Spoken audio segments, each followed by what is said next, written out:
तो अभी कौन सा नागरिकता का आधार रहेगा ये हमें बताएं, क्योंकि पहले बताया एवढा फार मोठा तो नेता नाही. जो विषय संपलेला आहे, जो विषयामध्ये आता काय रस राहिला नाही, काय दम राहिला नाही, त्या विषयामध्ये चर्चा करून त्यांना परत प्रसिद्धी द्यायची हे काही मला पटत नाही. तेव्हा जो काय बोलतो आणि ते काय बोलावं हे तुम्ही पाहावं. पत्रकारांना ते असं म्हणतायत की यापुढे माझ्या घराच्या खाली यायचं नाही, मला प्रश्न विचारायचे. अरे पण ते असं म्हणतात ना की तुम्हाला त्याची हिस्ट्री माहिती नाही. माझ्या घरात काही लोक आले होते पूर्वी, मी त्यांचे 5 बळी घेतलेले आहेत. मग त्यांची हिस्ट्री जर अतिरेकी असेल, आतंकवादी असेल तर ते काही करू शकतात,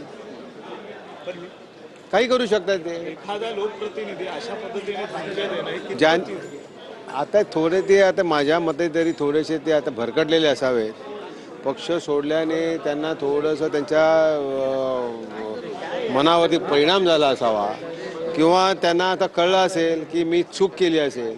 कारण मी तुम्हाला खात्री देतो, ईशान्य मुंबई काय भारतीय जनता पार्टी ही सीट सोडणार नाही, 100% सोडणार नाही. आणि त्यामुळे त्यांनी स्वतःच आमच्या पायावर कुऱ्हाड मारून घेतली, स्वतःच्या पायावर मारून घेतलीच. इव्हन त्यांनी त्यांच्या मुलीसाठी सुद्धा कुऱ्हाड मारून घेतली. त्यामुळे ते थोडे फ्रस्ट्रेट झाले असावे आणि त्या फ्रस्ट्रेटिंगमध्ये काहीतरी ते बोलले असावे. पोलीस नाही करणार कारवाई ना. पोलीस फक्त सामान्य लोकांसाठी आहे. राजकीय नेते, सत्ताधारी नेत्यांसाठी, सत्ताधारी पक्षासाठी पोलीस त्यांच्यावरती कुठल्याही कारवाई करणार नाही. उलट त्यांना 2-4 काहीतरी गाड्या दिल्या प्रोटेक्शनसाठी, त्यांनी त्यांच्या गाड्याबरोबर फिरावं, आयुष करावी, मजा करावी, त्यासाठी त्यांना 2-2 गाडी प्रोटेक्शन दिलेलं आहे. एकीकडे पोलिसांचं संरक्षण त्यांना दिलं जातं आणि दुसरीकडे सर्व पोलीस संरक्षणामध्येच ते बोलत आहेत या सगळ्या गोष्टी. ह्याच्यावर कोणी कारवाई केली पाहिजे, कोणी कारवाई केली पाहिजे? एक तर मुख्यमंत्र्यांनी केलं पाहिजे, कारण ते त्यांच्याकडे गृह खातं त्यांच्याकडे आहे. मुंबईच्या CPनी केली पाहिजे, किंवा आमच्या तिकडच्या सर्व DCP ॲडिशनल CPनी केली पाहिजे. हा कसं बोलू शकतो की 5-5 लोकांच्या मर्डर माझ्या घराजवळ आम्ही केलेले आहे? कसं बोलू शकतो? आम्ही जर नाटक केलं, आम्ही तुमच्या घरात राऊत साहेबांच्या घरात बॉम्ब फेकून देऊ. मजल किती बनते बघा त्याची, की त्यांच्या घरावर आम्ही बॉम्ब टाकू. अशा ज्या वल्गना करतो त्या माणसाची लायकी आणि अवकात काय ते तुम्ही समजून घ्यायला पाहिजे.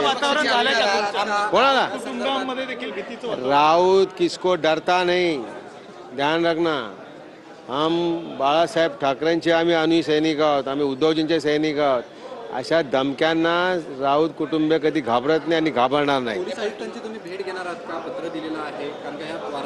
त्या बाबतीत संजय राऊत साहेबांनी मला असं वाटतं एक पत्र दिलेलं असावं, की ज्या प्रकारे धमकी देत आहेत, ज्या प्रकारे बोलत आहेत, तर आमच्या ईशान्य मुंबईच्या शिवसेनेसाठी, संघटनेसाठी, सैनिकांसाठी हे अत्यंत धोकादायक असं काहीतरी पत्र दिलं असावं असं मला वाटतं.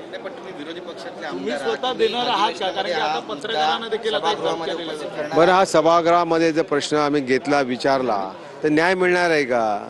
अहो, मुख्यमंत्री त्यांचे, उपमुख्यमंत्री त्यांचे, खासदार गृह खातं त्यांच्याकडे, पोलीस त्यांचे, न्यायव्यवस्था त्यांची, तर न्याय काय मिळण्याची शक्यता आम्हाला सभागृहात नसल्यामुळे विचारून फुकट कशाला टाइमपास करायचा. धन्यवाद.